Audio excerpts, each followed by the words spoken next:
ભરવા અને લગ્ન કરવા બે મિત્રો બન્યા ચેઇન સ્નેચર। ક્રાઇમ બ્રાન્ચે બંનેની કરી ધરપકડ અને 7 ગુનાનો ભેદ ઉકેલાયો। શહેરના પશ્ચિમ વિસ્તારમાં આ ચેઇન સ્નેચરોએ આતંક મચાવ્યો। ત્યારે ક્રાઇમ બ્રાન્ચની ટીમને બાતમી મળતા ચેઇન સ્નેચિંગ કરતા રવિ અને નિકુલ નામના આ બંને આરોપીની ધરપકડ કરવામાં આવી।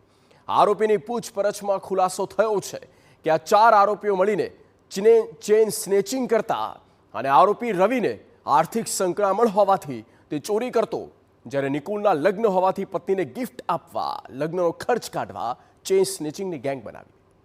પોલીસે આરોપીઓ પાસેથી ચેઇન સ્નેચિંગનો મુદ્દામાલ જપ્ત કર્યો છે અને કાર્યવાહી શરૂ કરી। હજુ 2 આરોપીની પોલીસ શોધખોળ હાથ ધરવામાં આવી છે।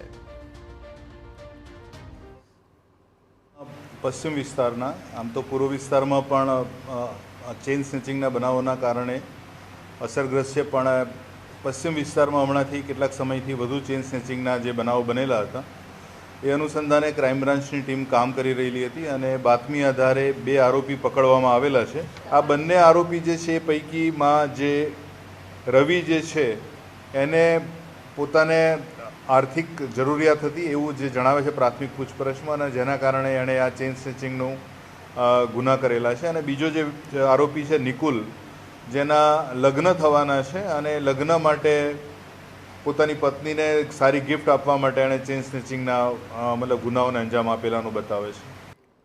બનાસકાંઠામાં પ્રેમ